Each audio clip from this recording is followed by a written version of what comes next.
కశ్మీర్ పై సూచనలు. పోలండ్ మంత్రికి జైశంకర్ చురకలు. భారత విదేశాంగ మంత్రి జైశంకర్, పోలండ్ ఉప ప్రధాని రాడోస్లావ్ సికోర్స్కీతో ఢిల్లీలో సమావేశమయ్యారు.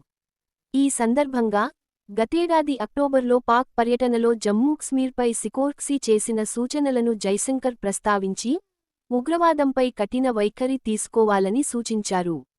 భారత్ ఎప్పుడూ ఉగ్రవాదాన్ని వ్యతిరేకిస్తుందని, స్నేహాన్ని కోరుకునే దేశాలు ఉగ్రవాదంపై మెతక వైఖరి వీడాలని అన్నారు.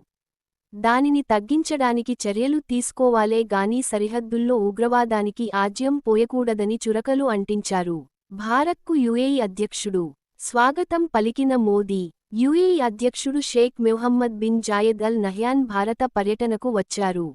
ఆయనకు స్వాగతం పలకడానికి భారత ప్రధాని నరేంద్ర మోదీ స్వయంగా ఢిల్లీ ఎయిర్పోర్టుకు వెళ్లారు. ఈ విషయాన్ని ప్రధాని తన ఎక్స్ ఖాతాలో పంచుకున్నారు.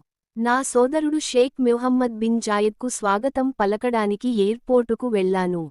ఆయన పర్యటన భారత్కు ఆయన ఇస్తున్న ప్రాముఖ్యతకు నిదర్శనం. యుఏఈ అధ్యక్షునితో చర్చల కోసం ఎదురుచూస్తున్నాను అని ప్రధాని మోదీ పేర్కొన్నారు.